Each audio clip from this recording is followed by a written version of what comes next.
Donald Trump just got the news he feared the most. He got the karma he absolutely deserves. Donald, it is official. You have the lowest approval on the economy of any president in United States history. And for that matter, you have the lowest approval of any president at this time in United States history. Reuters Ipsos came out with their latest poll yesterday. Let's just take a look at it. Only 36% of Americans approve of Donald Trump.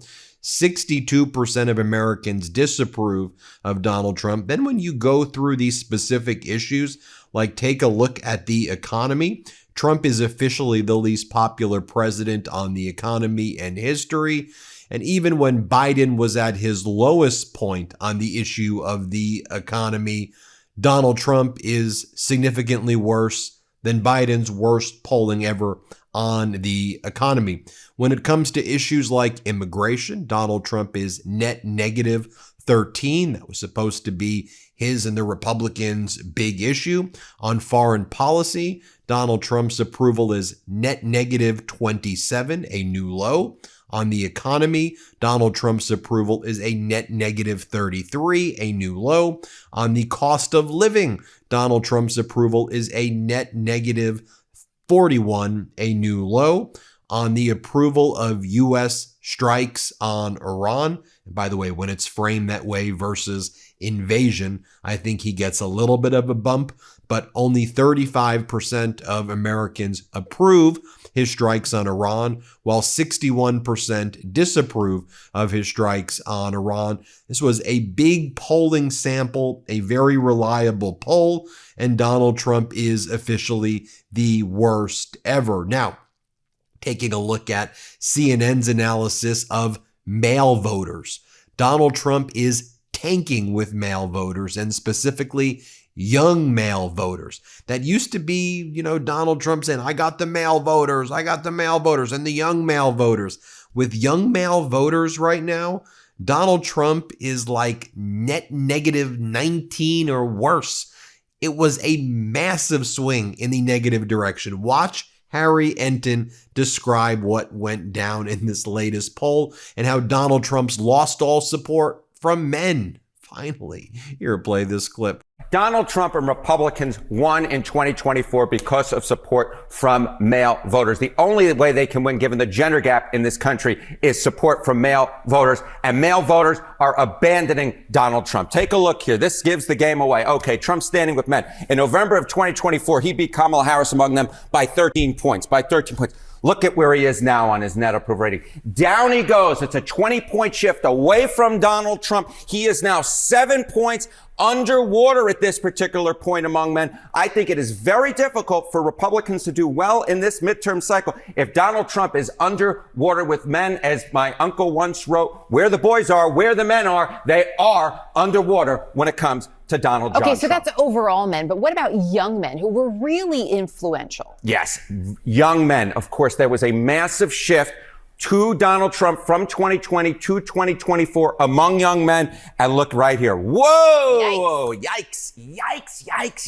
Men under the age of 25 on Trump. He won him in 2024 by 5 points. Look where he is now. The net approval rating way down there. Down we go to negative 19 points. That's nearly a 25-point switcheroo against the president of the United States when it comes to men under the age of 45. Those men that had switched their allegiances over to the Republican Party are seeing what the president is doing. They don't like what the president is doing, and they have very much soured on the president of the United States, men under the age of 40. In addition, Donald Trump got disastrous news in Florida yesterday.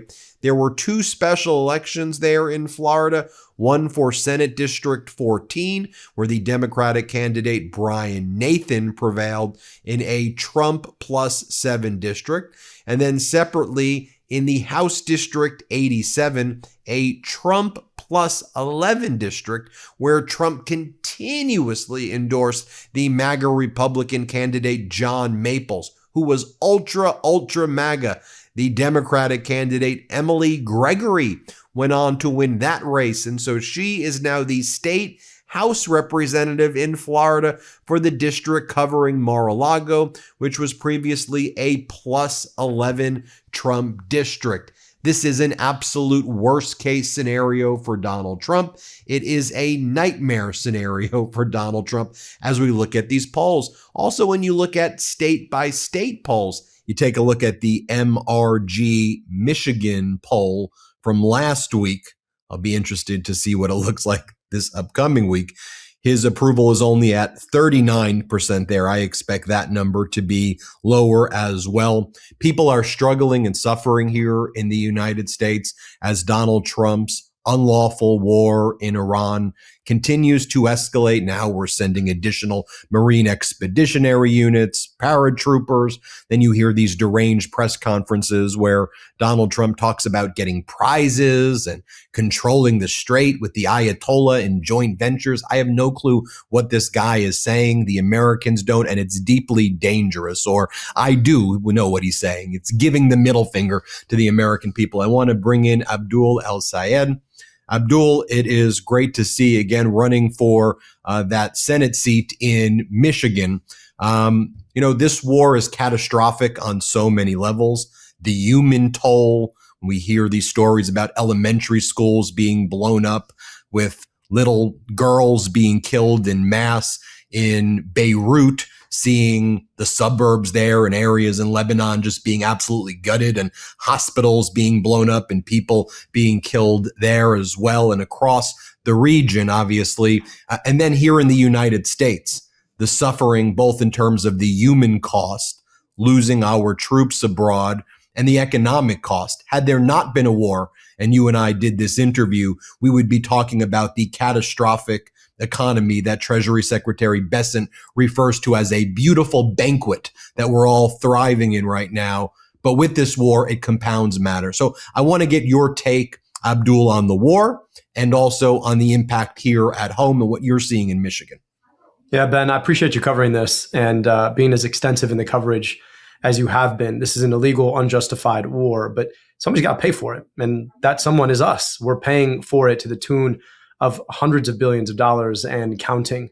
Money that should be spent to provide for our own children here at home. You mentioned the destruction of a girls' school by an American missile. We paid for that missile that got dropped on those kids and dropped on their school. Now imagine what would happen if instead of dropping a missile on a school over there, we were dropping that same money into schools over here, or investing in our infrastructure, or addressing the fact that people can't afford their health care. There is an opportunity cost to war. Donald Trump has never had to actually pay for it. He's never put anything of himself on the line. So for him, this is just another day doing what Donald Trump does, which is enriching himself and his family at the cost of the American public. I just filled up my gas, and this should be the least of our worries. But think about this: $1 more per gallon of gas every single day that people have to fill up across this economy. It is increasing the price, not just at the gas pump, but I looked at diesel. That's $5 a gallon. Diesel is what powers our trucks. Diesel is what takes our foodstuffs into our grocery stores. You're going to feel that cost in our grocery stores. And so, talking about the destruction of people's lives over there, the destruction of our livelihoods here, all for what? So Trump and his goons can trade on the probability of stock markets that they're manipulating to make money from themselves while the rest of us pay. It is insane. It's wrong. It needs to stop. And we need to hold him and everybody who empowered this accountable. And I want to get to that in a moment, where there was 1.5 billion with a B dollars that was funneled through the S&P within minutes of Donald Trump announcing a fake peace deal. Also, we saw hundreds of millions of dollars in profits going to anonymous either individuals or entities betting against the rise in oil when it was surging right before Donald Trump announced a fake peace deal there. Let's get to that in a moment. I do want to talk about, regardless of political party, just the basic humanity of all of this, whether it's Trump taking away people's health care here in the United States, sending ICE and Border Patrol, Gestapo to kill our people on the streets and throw them into concentration camps, or just abroad where we see the mass deaths being committed in the name of the United States, and seeing people like Pete Hegseth and Donald Trump gloat about it. We hover over the sky, death from above, total obliteration. And when I see that, it truly, it provokes a visceral reaction. I wish there was more to do. I mean, I'm trying to create this platform and bring attention to it. So as much as we can, but it's just, I'm like, that's who we are right now. That's what we're doing. And it's gross and it's dangerous. And just every day I wake up with that pit in my stomach going, the hell is this? Yeah, Ben, I'm a doctor by training, and there's something about medical training that reminds you that humans are visceral. We're real, we're flesh and blood. Our temperature is all the same. The way that skin feels, we all know that feeling. When you look in somebody's eyes, you know what that lights up inside of you. This administration is the most online administration we've ever seen. And there's something about the online world that I think decimates our foundational humanity. It makes us think that everything in the world is transacted via screens. When children are killed in their schools, those are real children's bodies that go cold. When we fail to provide people healthcare in this country, they die earlier. Those are loved ones that we'll never again get to see. And that is what's happening across the board. This gamification of this war, the kinds of memes that they're putting up there, they're meant to continue to draw upon the worst instincts of what an online fake simulacrum of reality is meant to make us think about everyday people who suffer the cost of this. And I think it's really important for all of us to remember our humanity in this. These are choices that are being made about real people, and they're being made at the cost of helping and protecting real people here at home. Real people pay the price of this. And so when we hold our mother's hand and look in the eyes of our grandparents and cuddle our children, just remember that that is the same human emotion that we ought to be thinking about every single time this administration drops a bomb or empowers a foreign government to drop bombs or fails to provide for our own kids or our families here at home. That humanity is what suffers. And we need a politics that reminds us that people are at the heart of what our government ought to be about empowering. We need to be spending our money here at home to make sure our people can afford healthcare and our kids can go to good schools and we can breathe clean air and drink clean water. And at the same time, we also need to make sure that our tax dollars are not being used to devastate the lives and livelihoods of people abroad. That's what we're trying to build in this movement here in Michigan, a politics of people, by people, for people, rather than of special interests and corporations and for them. And because that's unfortunately what's led us into this mess. Make no mistake, this war is, yes, Donald Trump's to own, but it was pushed by a number of special interests who make a lot off of this. Whether you're talking about the weapons manufacturers who are making money hand over fist off this war, or you're talking about AIPAC, a MAGA-funded special interest group that is meant to align our interests with the interests of a foreign government abroad. We don't benefit, but there are people who do, and we've got to make sure that those folks have less power in our government. Otherwise, that humanity that you're talking about is going to continue to be forgotten in the public policy that we push. Right. And leadership.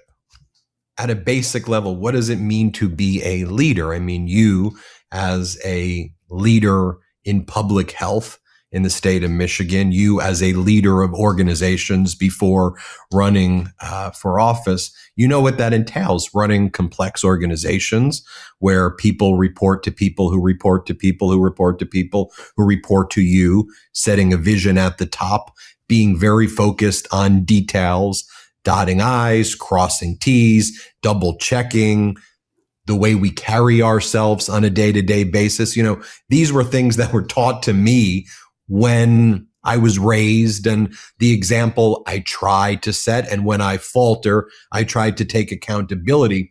And just at a broad level in our politics, it just seems that when people go shoulder to shoulder with Trump in any endeavor, they're reduced, whether it's willingly, lots of people, whether it's for greed, whatever the justification is, they love it.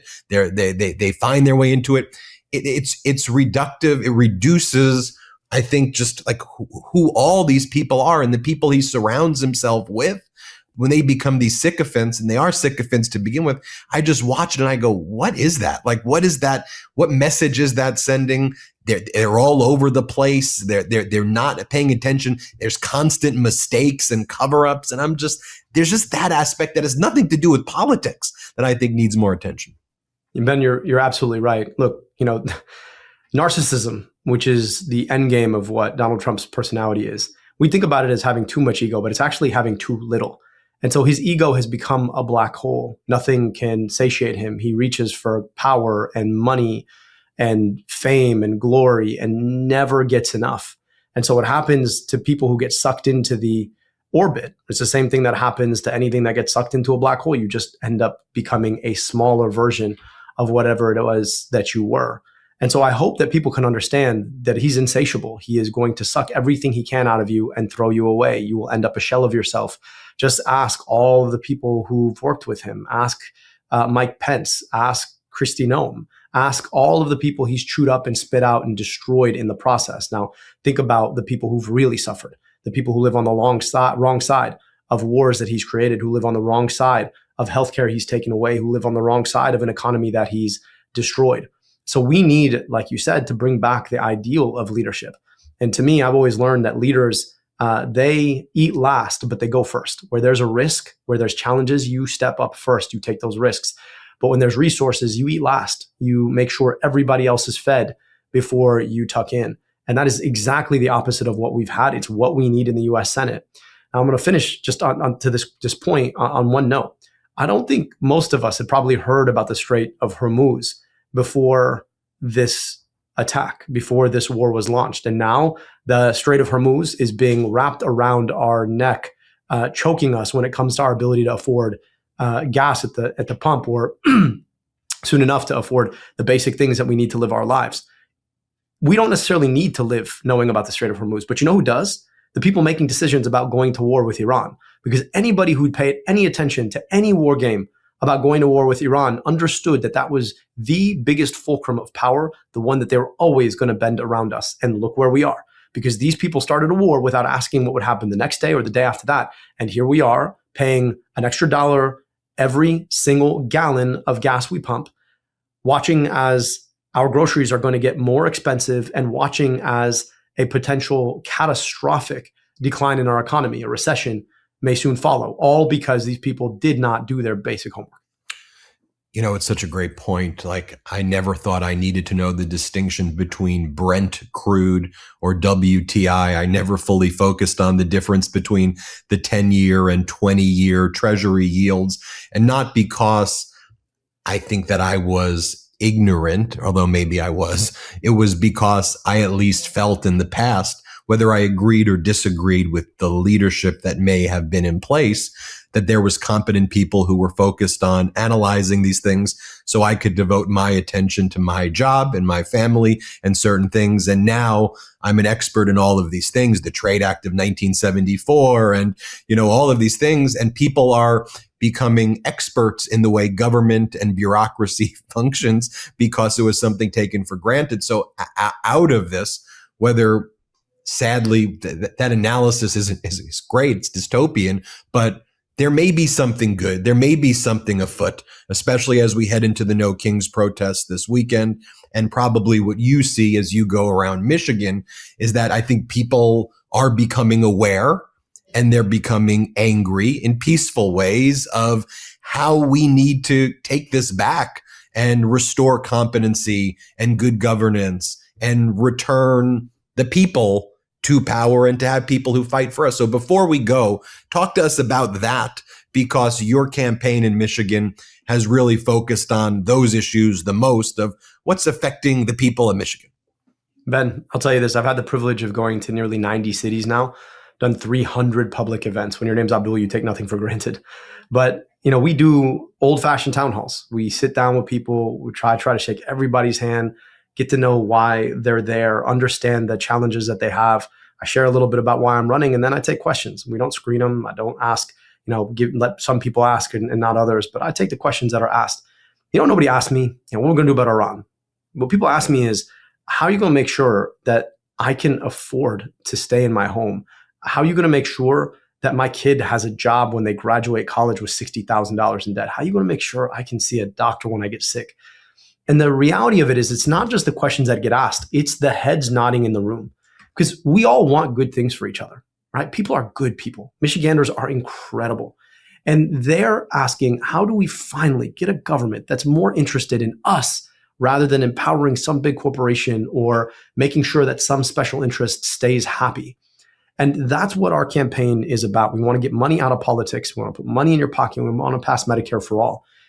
And right now, given just how broken our government is, the end game of the kind of narcissism and the kind of special interest overreach and corporate domination of our politics that we're seeing play out in front of us in a war in Iran and the gas prices that we have to pay here at home, as we get there, I think people are starting to realize that actually the thing about democracy is it doesn't do itself. Like, we've got to show up and do it. It's not a noun, it's a verb. And we're watching people show up every single place across our state, across our country, to stand up and say that there are no kings. I'll tell you this, I had the privilege of getting to visit the good people in Minneapolis at the height of the siege that ICE was laying upon them. And there were people that wouldn't have been caught dead at a protest out there protesting what ICE was doing because it was foundational. It was about the basic ideals of our government. It's going to be that kind of energy that brings people out to vote in 2026 and again in 2028 to right the ship. And it's on all of us who are running for office or may hold office to make sure that we do everything we can to right this ship, turn it in a direction. We cannot continue to accommodate a kind of fascism that tells us that we are at war with each other so that they can start wars with other people to destroy lives and livelihoods here at home while failing the foundational basic test of leadership. So we've got an opportunity to think differently. I hope folks will get involved in something. Go out to a No Kings protest. Get involved in a campaign. It may not even be mine. But if you do want to be involved in mine, I hope folks will go to abdulforsenate.com. I hope that you'll connect with us. I don't take corporate money, but we are a volunteer-led operation, 4,000 people strong, knocking on doors, reaching out to people. So if you see this as an opportunity to build a movement that is bigger than the broken politics of this moment, I hope folks will join us. Abdul El-Sayed, thanks for joining us as always. Thank you, Ben. I appreciate you having me. Everybody hit subscribe. Let's get to 7 million subscribers. Want to stay plugged in? Become a subscriber to our Substack at MeidasPlus.com. You'll get daily recaps from Ron Filipkowski, ad-free episodes of our podcast, and more exclusive content only available at MeidasPlus.com.